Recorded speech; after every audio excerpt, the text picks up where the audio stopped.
All right, we are back to finish up chapter 33. Good morning. As always, it's always morning when you're watching these, right?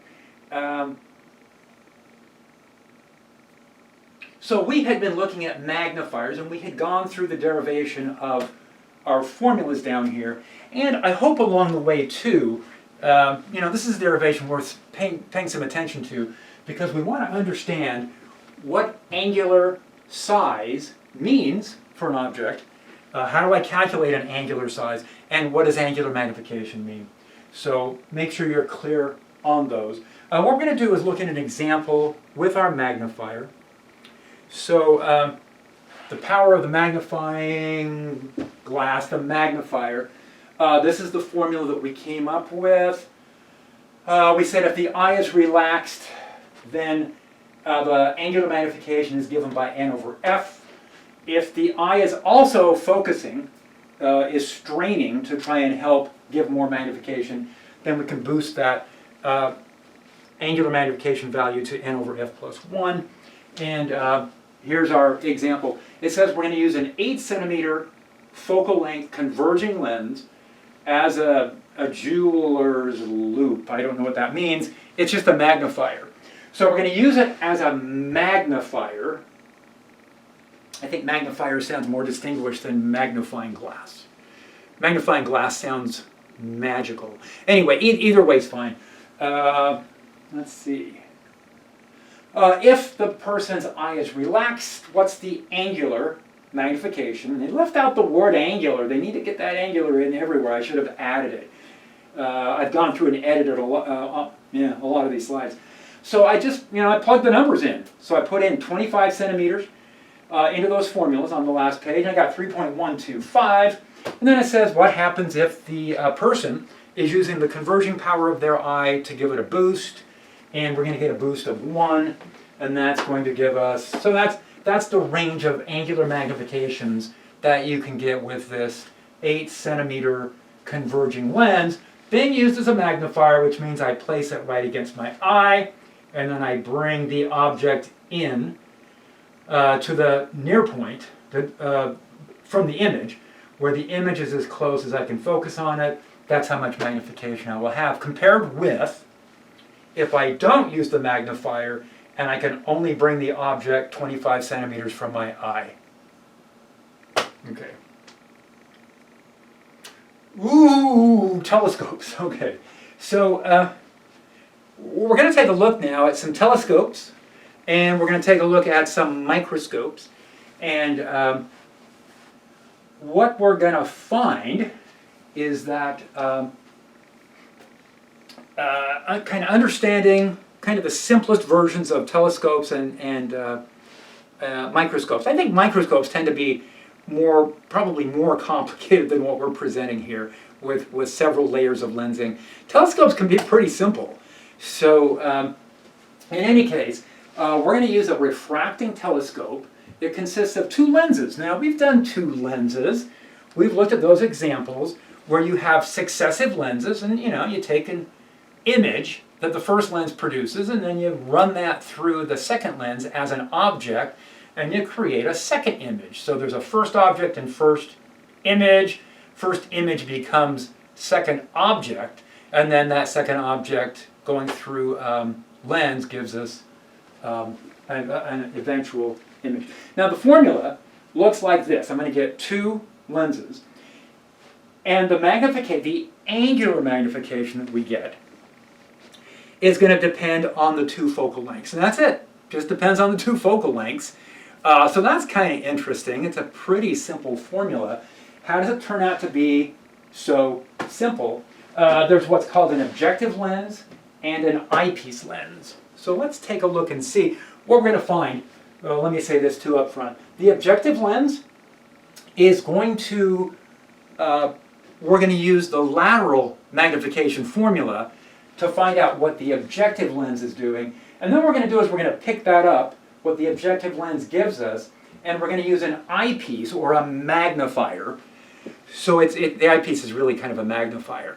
And we're going to do one step of lateral magnification, and then we're going to do an additional step, and that second step is going to be angular magnification, and overall it's going to give us an angular magnification.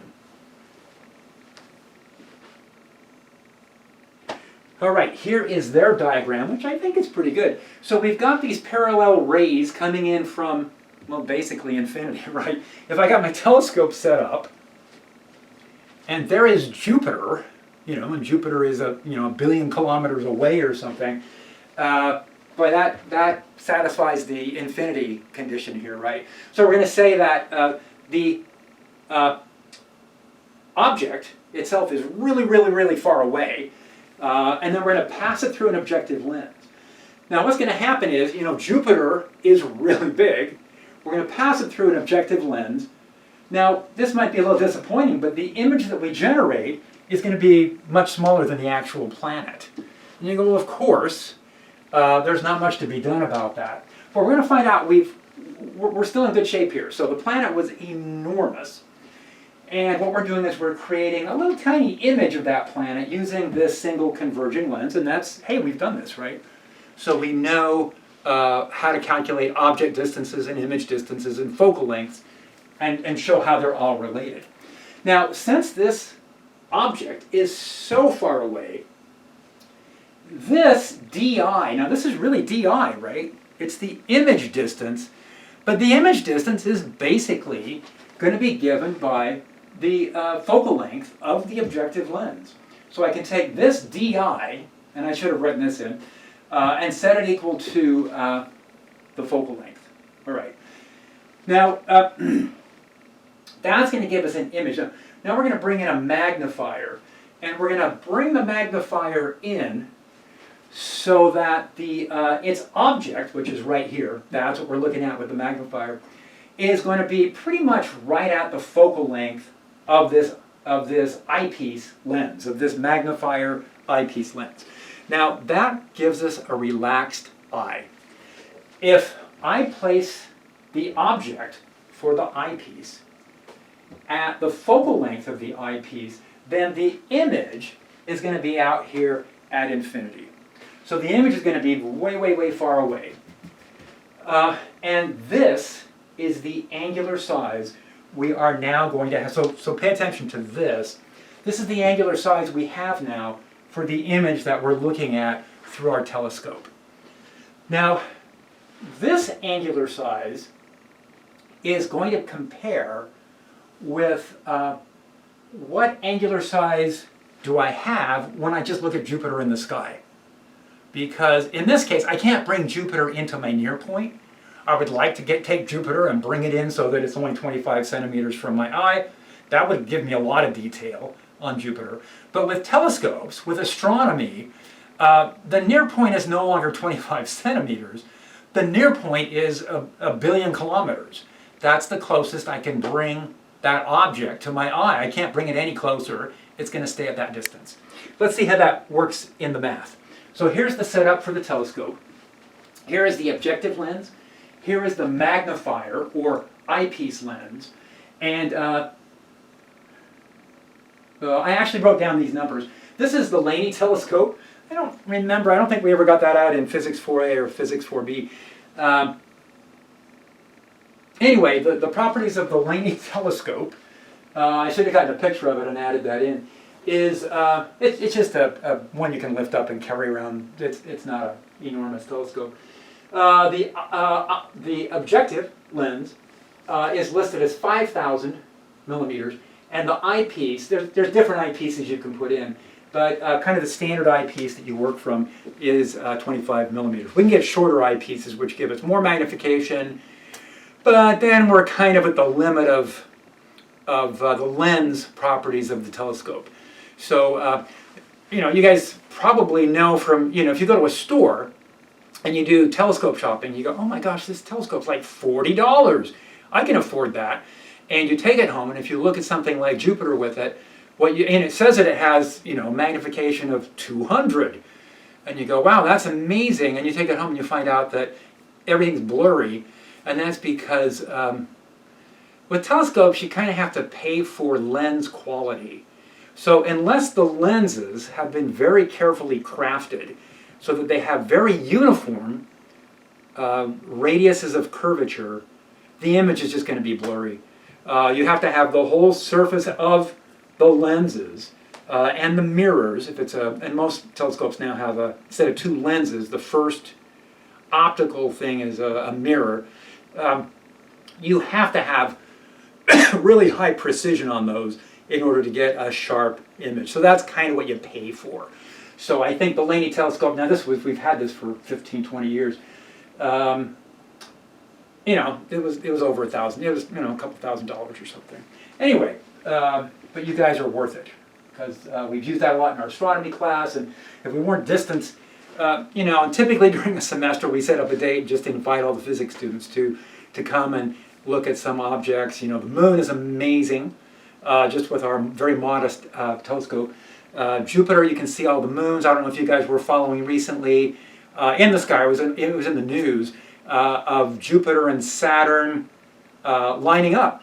Right, we're looking across the plane of the solar system, and from our view, Jupiter and Saturn past each other.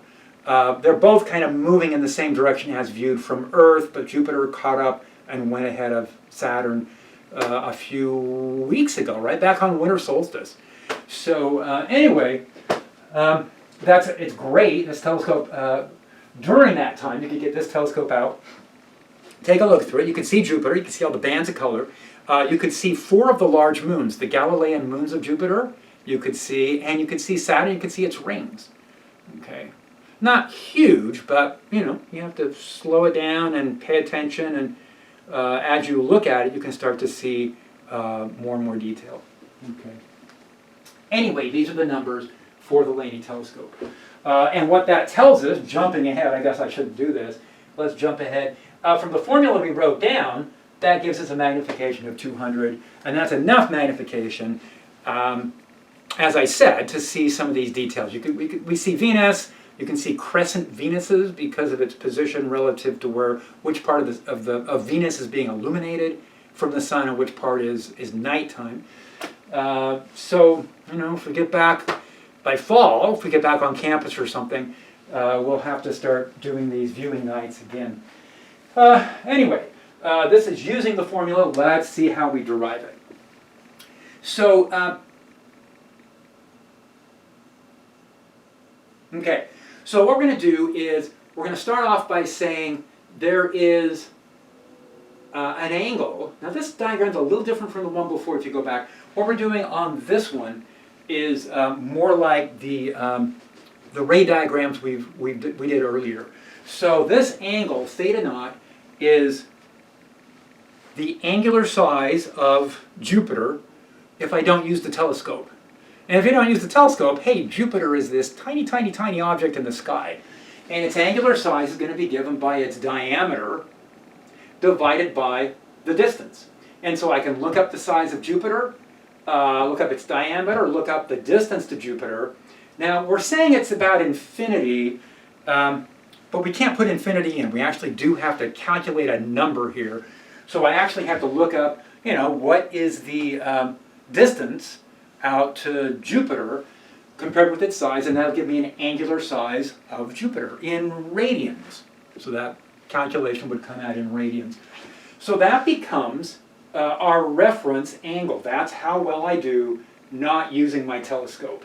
HO over DO, which is the same thing as HI over DI, right? Where DI is the image distance from the objective lens, and HI is the image height. Everything right now so far we've talked about is just the objective lens. And then we said that DI, now in this setup, DI is real. And so it's going to be positive, and we're just going to say that DO is so large when we calculate this that the DI can be replaced by the focal length. I don't know why it's because of the objective. Got it. So this is the focal length of the objective lens. So I can use this expression to represent the angular size if I don't use the telescope. Now let's use the telescope, and if I use the telescope, then I'm going to get theta I, where theta I is equal to HI divided by the focal length of the eyepiece. Now see what's happened here is this is in terms of a focal length, of the objective. Theta I is in terms of a focal length of the eyepiece. And when we take that ratio, the HI's cancel, and we end up with our, I'm going to claim, this is a pretty simple formula. All I have to do is know the focal lengths of the two converging lenses, and I can use those to come up with a magnification calculation. Okay, so that's our basic telescope. Now there's a lot of variations on this. So we've solved it in terms of two converging lenses because I think that's the easiest way to diagram it and kind of explain and understand and go through the steps of how this formula derives from this setup. But it turns out that we can get the same magnification by substituting one or both of the diverging lens of the converging lenses with diverging lenses. So if we use the same magnitudes, if we use the same absolute values for the focal lengths, but we use divergent lenses instead, we can still come up with a setup that gives us the same magnification. The diagrams are harder. You can also use, instead of a lens, you can use a mirror. So most telescopes, including the Laney telescope, the first lens isn't a lens, it's a mirror. There's an objective mirror. And the reason why that is lenses have what we call aberrations. When I have a lens and it refracts light, not all the light refracts the same amount. As I look across the visible spectrum, and I look, from the blue light to the green light to the red light, the photon wavelengths are varying, the photon energies are varying, and that means that the photons interact differently with that glass, and that means that they don't all bend the same amount. If we go back and look at the refraction formulas and how we've derived the refraction formulas, and we'll see in the next chapter a quantum version of what's taking place. But if we do that, then the lenses are going to create aberrations. And mirrors don't do that. So with mirrors, the advantage with mirrors here is that both the light going in and the light coming off the mirror have the same index of refraction. It's the same material, right? So it's got to be the same. That's not true for a lens. So we do better if this first lens is actually a mirror instead. You guys have seen this. If you look at the big telescopes around the globe, when they're building these enormous telescopes on the surface of the Earth, or if they're building them to launch into space, like the Hubble telescope or the Webb telescope, what you'll see is that they're all mirrors. The primary lens is a mirror. The primary light gathering device is a mirror. It's not a lens. Okay, it's going to give us sharper images. Anyway, this is worth taking a look at these diagrams. This will really help you to understand what's going on with lenses. It's a good application of the lenses. Okay, let's take a look. Oh, here's some pictures of some. Oh, and here they are. So what we've got is parallel rays coming in. Here is a concave mirror, which is our primary objective device. And then, and this is actually how the Laney telescope works like this. So here is a mirror inside, or a prism. We can also use a prism with, we can use the total, no, that's not true. Let me not worry about that. Let's say here's a mirror right here, and we're going to bring this out and send it through a lens. Here, the same thing. We're going to have a primary mirror reflect back to a secondary mirror, and then bring it out through an eyepiece. So here's a really large telescope here. And I think this is a refracting one, right? This is more, you can see that first primary mirror. This may be the Keck telescope, I'm guessing, which is, a lot of the really large telescopes are placed either in Hawaii and on Mount Mauna Loa, is that it? There's a mountain in Hawaii, it gets up above a lot of the atmosphere and very clear night skies, and so a lot of very large telescopes have been placed there. There's also a lot of very large telescopes, maybe the largest in the world, probably, on some high mountains in the Andes in Chile. And again, this one's very isolated and very dry conditions, and you're up above most of the atmosphere, and that gives you the best viewing for the telescopes. So, and telescopes are amazing. Think of all the things that we've learned from our telescopes. All right, let's move on, and let's take a look now at compound microscopes. So, microscopes, let's take a look here. This is a nice diagram for the microscopes.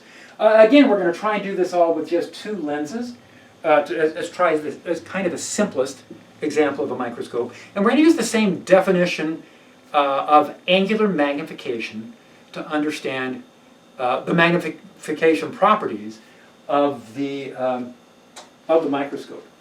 All right, so now what's different up front? At first you might think, aha, two lenses, it's going to work the same way as a telescope. Well, it is the same as a telescope because of the two lensing systems.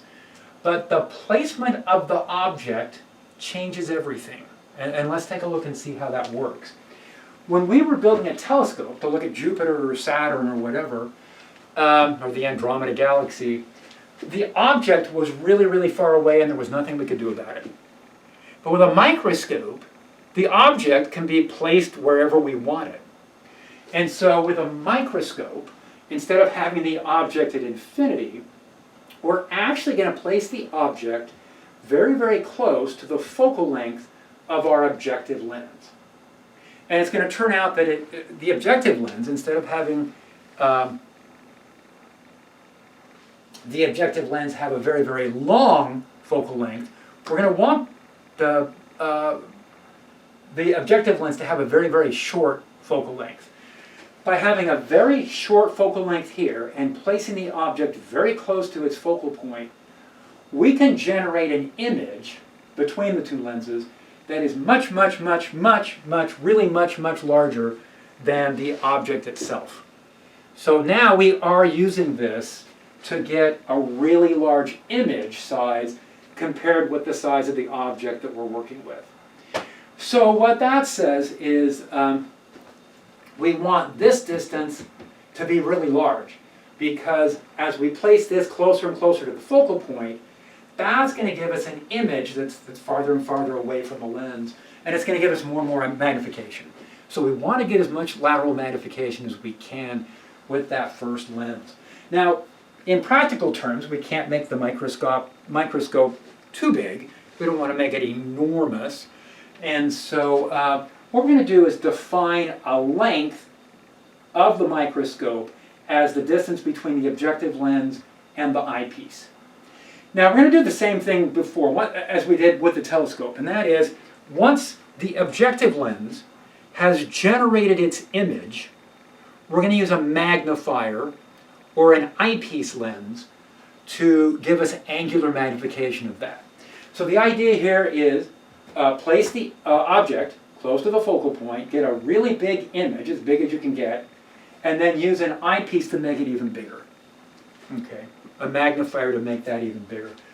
Now what that means is the DO here is going to be roughly the focal length. So DO is going to be like little FO.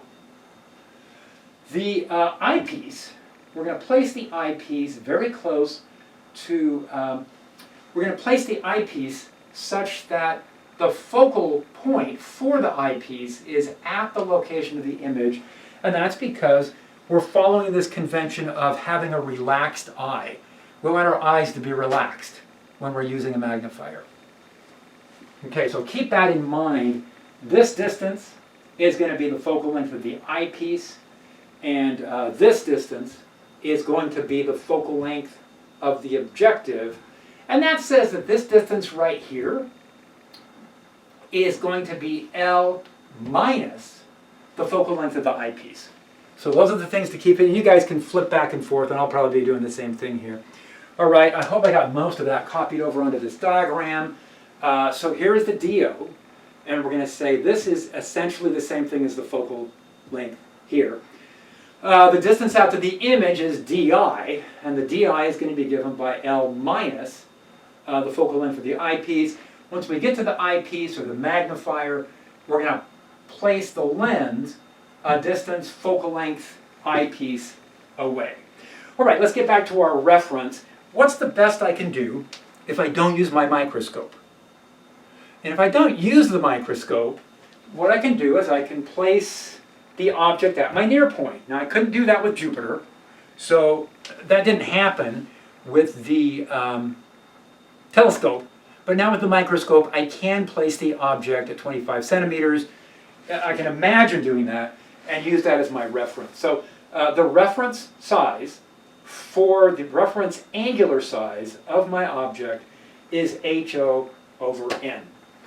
Now, looking at the diagram here, what I can see is that HO is to DO as HI is to DI. That's a ratio we've been using all throughout this chapter, and actually even chapter 32, where we're using that ratio. So I'm going to write that down. HO over DI is HI over DI. Now the DO, we said, can get replaced with the focal length, so I'm going to do that. And the DI is going to get replaced with L minus focal length of the eyepiece. So I'm going to substitute that in too. So I made my two substitutions. And now what I can do is I can take what I've solved here for HO and plug it into here. So I'm going to take my reference angle, which was HO over N, and using this relationship, I made it really complicated. I apologize, but that's what the formula looks like. Now I'm thinking, oh, that telescope was so easy. Everything canceled out. There were only a couple things left. Not quite as easy here. So I've got the image height is still in there. That hasn't canceled yet. I got my near point, which is 25 centimeters. I've got the two focal lengths, and I have the length of the microscope, or the distance between the two microscope lenses. Okay, so that's my theta O, my reference theta. Let's come back now and say, now if I use the microscope, the angular size of this image that I'm looking at is going to be given by HI over focal length of the eyepiece. Okay, so it's this height over this. Now we're saying that these are small angle approximations we're using. In the diagram, they're not small angles, but that's because if I make these angles really small, then I can't see what I'm doing. So this is one of those examples where we have to scale things a little differently. So everything in the horizontal direction is to one scale. Everything in the lateral direction is a different scale, and that's so that we can see what we're doing. But at the end of the day, this distance would actually be really tiny. That angle would be really small. Okay, we are ready now. We've got an expression for the image angular size, and we've got an expression for the reference angular size. And we take that ratio, and then we cross our fingers and hope that something cancels out because the formulas are getting too complicated. And it works. The HIs and the HIs cancel. So if everything else stays. So the formula we've got is the near point, 25 centimeters, L minus the focal length of the eyepiece, focal length of the eyepiece, focal length of the objective. So my first response to this formula is, God, it looks so different from the telescope formula. And it does. So if you were hoping that this would be basically the telescope formula again, you'll be disappointed. It's different. So you have to embrace this, I guess, and say, yeah, the microscope formula looks different, and again, it all comes back to placement of the object. So with the telescope, the object is enormously far away, nothing we can do about it.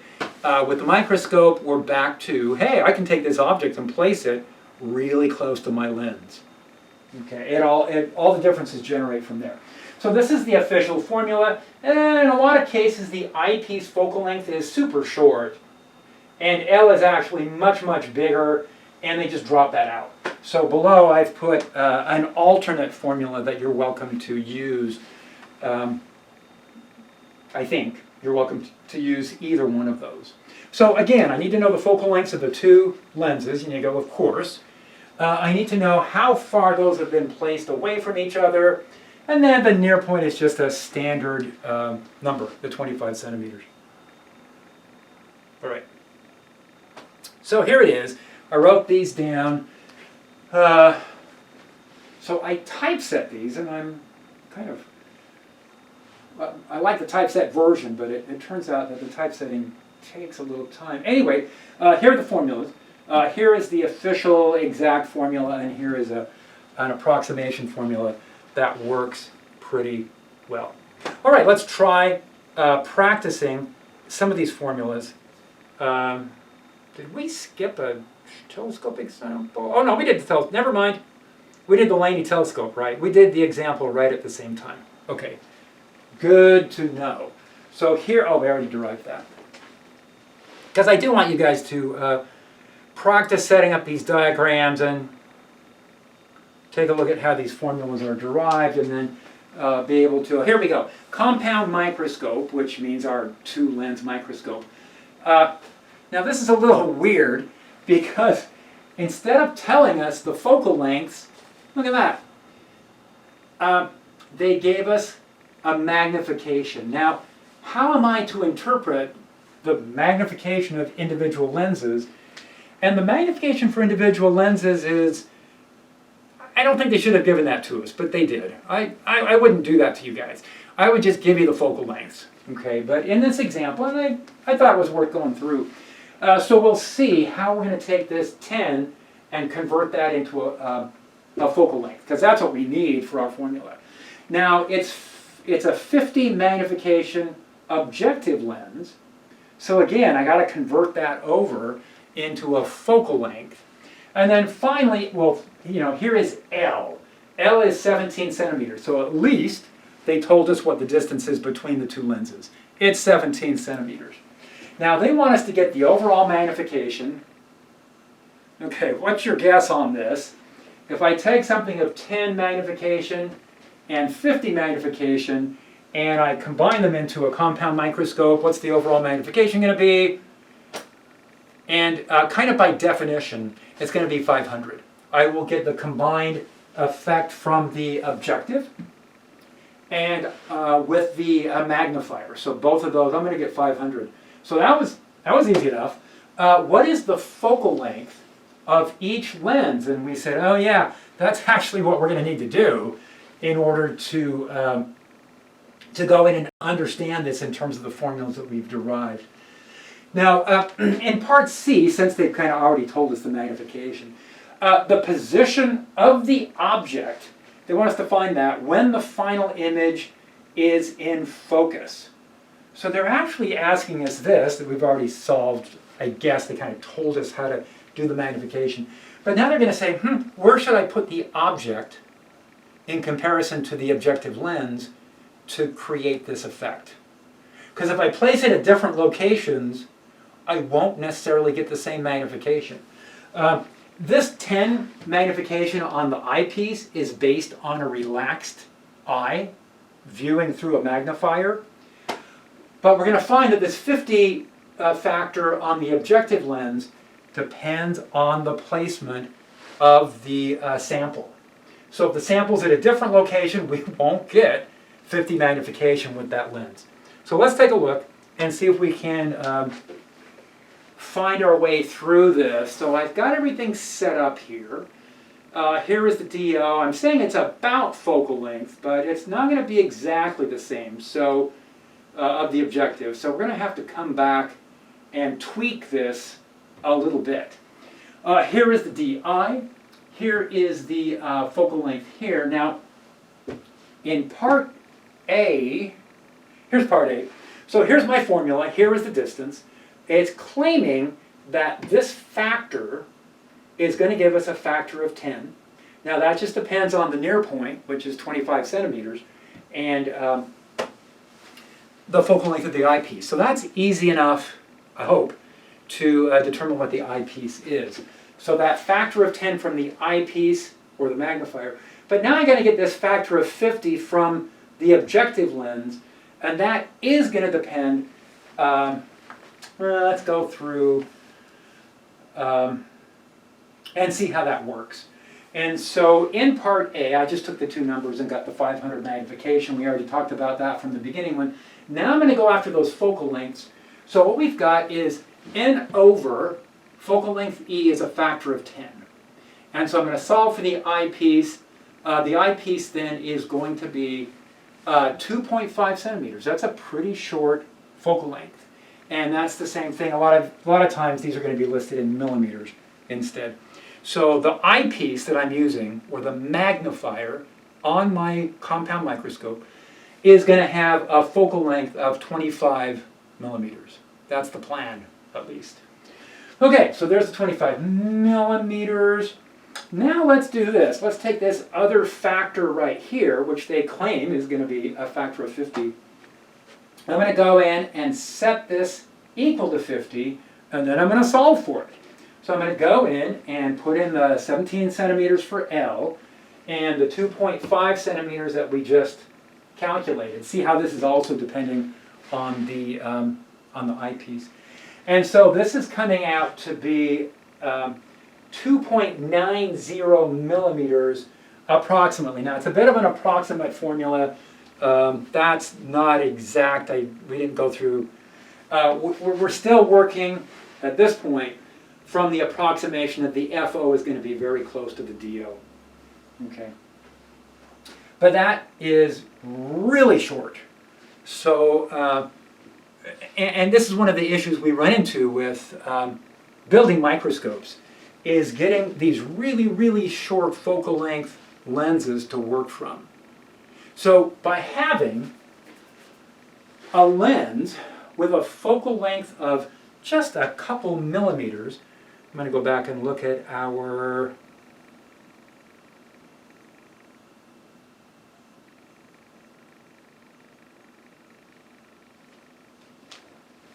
by using a lens, an objective lens that has a focal length of just a couple millimeters, that means that the object is going to be just a few millimeters from that. And that means that I'm going to get lots and lots of magnification through my objective lens. If I get a really short focal length, I can put the object really close to that lens, and then even with 17 centimeters to work with, I can get a lot of magnification. And what we're getting with this was that factor of 50. Okay. So let's do part C. What we're going to say is that DI, the DI that we have in this diagram, is L minus FE, and that's giving us 14.5 centimeters. And so what I can do now is say that this ratio that we have going on here, the DI and the DO ratio, is a factor of 50. That's what they told us we were getting from the objective lens, is giving us a factor of 50. This worked out to be, the DO here, worked out to be the 2.9 millimeters. So now we're going back and doing this the correct way. This was just an approximation. Now we're going to come back and do this more detailed, and when we go through and solve for the focal length, the focal point now, it's 28.4, where did I, oh shoot, okay, sorry. This decimal should be over here. This should be 2.84. I apologize. I will get that changed. You guys change that in your notes. And so this is going to be 2.84 millimeters. So let's go back to our picture. Let's go back to that. Well, yeah, this one's probably better. So here's the objective lens, and it's got a focal point at 2.84 millimeters, and the sample is being placed just a few hundredths of a millimeter away from that focal point. And that's what's going to enable us to get that large magnification from our objective lens. Okay. All right, yeah, sorry about that with the decimal here. And again, if you guys catch any errors in any of these notes, any of the slides, let me know so I can get the announcements out. But that should be at 2.84 millimeters. Yeah, I missed that. Okay, we're going to wrap it up here pretty quickly. Let's see, we're getting pretty close to the end of the chapter. Just a couple of things to be aware of. this is something we've already talked about, that when we have lenses and we send light through, it turns out it doesn't all converge to the same point. The formulas that we've been using for lenses are a bit of an approximation that we make. And my first response to this is, but wait a minute, when I put on my corrective lenses, my images are really, really sharp, and they are, but there's still, actually, if you took a closer and closer look at those images, there's a little bit of aberration that's created, okay, even from just using lenses. So that's one of the issues that we have. It's referred to as spherical aberration.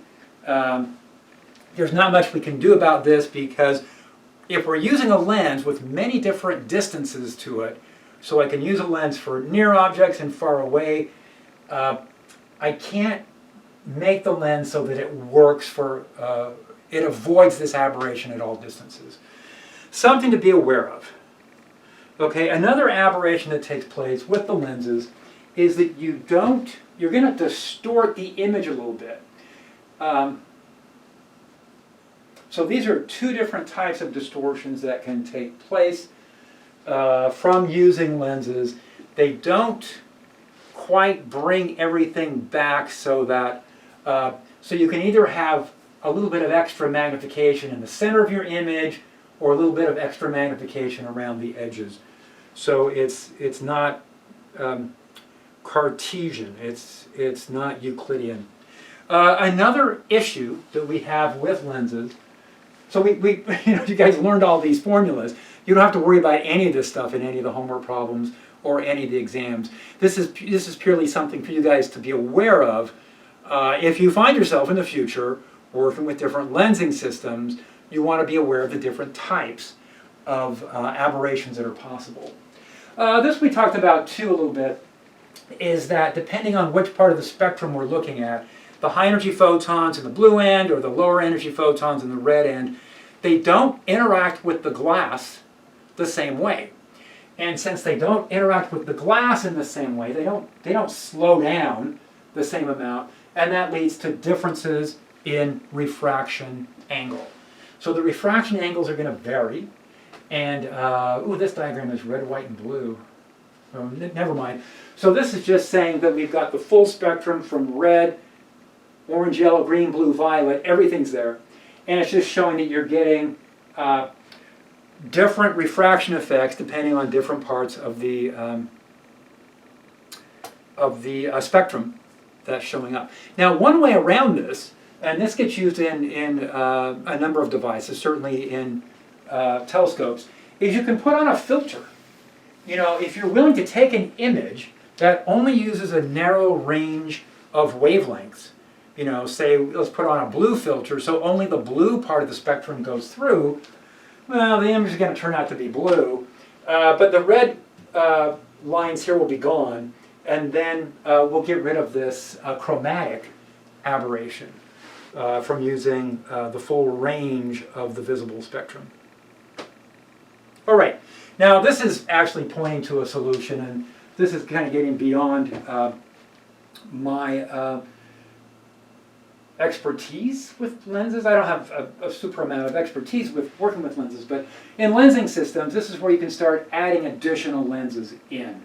So if you have these different chromatic or chromatic aberrations, for example, what you can do is you can use different focal length lenses to try and compensate for this. So, and that's, that's more detailed than we're so concerned about. All right, I think we made it through chapter 33. That was a lot of stuff to work on. Take a look at those homework problems. Stop by office hours. Don't hesitate. Just come into office hours.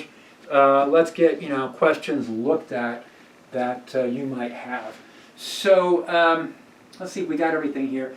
Lenses, we certainly took a look at lenses. Both converging and diverging. And then we talked about lenses being expressed in focal lengths or in terms of power. of lenses. We took a look at cameras and how they focused. We don't need to know what an f-stop is. We're mostly just interested in the object and image distances and how much lateral magnification we would have for a particular setup. Now, we went on and looked at the human eye, and we looked at that in a fair amount of detail because, hey, that's our vision, right? What is this thing that we call vision? How does that happen? What are the mechanics behind it? And how does the visual processing take place? We looked at corrective lenses for nearsighted and farsighted situations. And I guess that's it. So magnifiers, telescopes, and microscopes didn't make the list. Do not leave those out. That's important. So make sure that you're also looking at all the problems, all the examples with the magnifiers, with the telescopes, with the microscopes. All right. So that, again, wraps it up for chapter 33. We're going to be moving on now. These two chapters that we've looked at, 32 and 33, for the most part, we have been using what's considered a classical approach to understanding how light behaves. All the light's been traveling along straight lines, pretty much, and we've just been following those paths. In the next two chapters, now the textbook is saying, 2 chapters on light and then 2 more. The next 2 chapters are going to have quite a different feel to them because we're moving on into quantum physics, quantum mechanics, and we're now going to be looking at light as a series of photons, a series of particles. So it turns out that, the stuff around us is made out of particles. It's not just the electrons and protons and neutrons, but it turns out that light is made out of photons. And we're going to have to understand the properties of those particles of light, understanding the properties of the photons. I hope you're looking forward to it. I'm looking forward to it. We will see you guys at the next lecture.